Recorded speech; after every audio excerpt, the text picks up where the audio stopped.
पुढची बातमी. परवानाधारक रिक्षा टॅक्सी चालकांसाठी मराठी भाषा येणं बंधनकारक करण्याच्या परिवहन विभागाच्या निर्णयाला विविध संघटनांकडून विरोध होऊ लागलाय. भाषा सक्तीवरून परवाने रद्द केल्यास ॲडव्होकेट गुणरत्न सदावर्ते कोर्टात जाण्याच्या तयारीत आहेत. तर ऑटो रिक्षा चालक मालक संघटना संयुक्त कृती समिती उद्या पत्रकार परिषद घेऊन या निर्णयाला विरोध करणार आहे. परवानाधारक रिक्षा आणि टॅक्सी चालकांसाठी 1 मे पासून मराठी भाषा आवश्यक असणार, अन्यथा चालकांचा परवाना रद्द करण्यात येणार असा निर्णय परिवहन मंत्री प्रताप सरनाईक यांनी काही दिवसांपूर्वी घेतला आहे.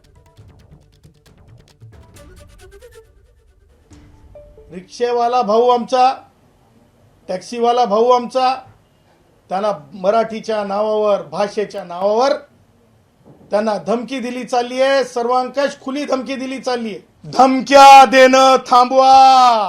हे श्रमवीरांना दिल्या जाणाऱ्या धमकीतून ही रिॲक्शन आहे, हा राग आहे, हा राग आहे कष्टकऱ्यांना धमकीच्या बाबतीतला.